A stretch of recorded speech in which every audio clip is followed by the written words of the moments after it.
One night, under heavy rain, Umi cried out. The old woman held her hand. Push, she said firmly. Life is already hard. This one must not kill you.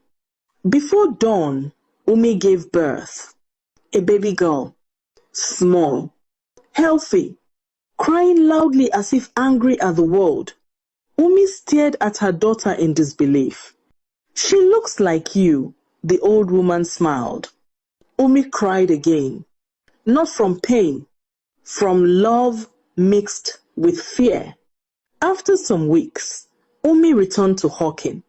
She left the baby with the old woman. Every step away from the house felt heavy, but hunger did not wait for emotions. Life settled into a rhythm. Hawking, feeding the baby, resting, repeating. One night, Umi sat outside the house. The moon was bright. She thought of her father, the way he used to smile at her, the way he called her my jewel. She remembered her mother's hands braiding her hair. Tears slipped down her cheeks. She missed them, but she knew she was no longer welcome. In her father's house, she was not Umi the good girl.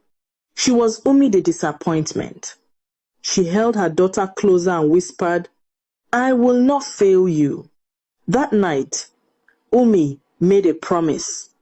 She would return to school. She would rise again. She would one day walk back into that village, not begging, not ashamed, but strong, educated. Unbroken, Umi returned to school quietly. No announcement, no celebration, just a decision made one early morning while watching her daughter sleep. The old woman nodded when Umi told her. Education, she said, is the only thing nobody can steal from you.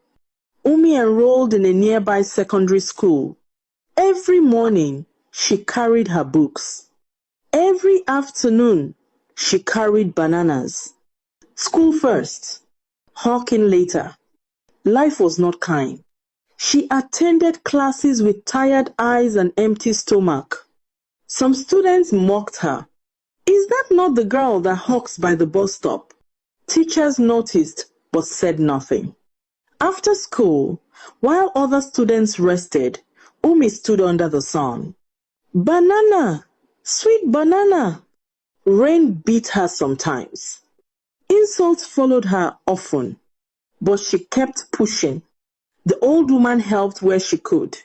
She watched the baby, cooked small food, prayed quietly. They became a family, not by blood, but by survival. Years passed. Umi moved from secondary school to higher institution. The struggle followed her. She hawked during the day, read at night, cried sometimes when no one was watching. Her daughter grew.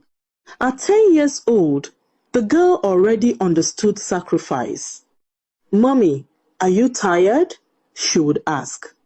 Umi always smiled and said, I am strong.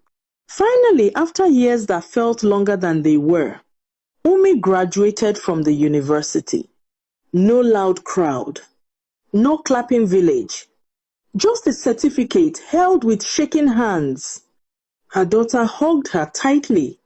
You did it, Mommy. Those words healed something deep inside her. Umi searched for a better job. She found one. Not perfect, but better. She rented a small but decent house. She moved in with her daughter and the old woman. For the first time in many years, Umi slept without fear of tomorrow. Then sickness came. The old woman grew weak. Umi stayed by her side, fed her, bathed her, spoke to her gently like a daughter caring for her mother. One evening, the old woman called Umi closer.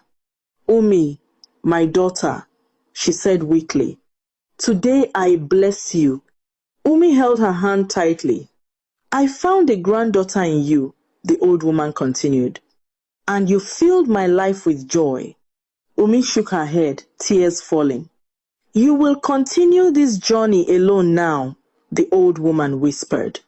My time in this world has ended.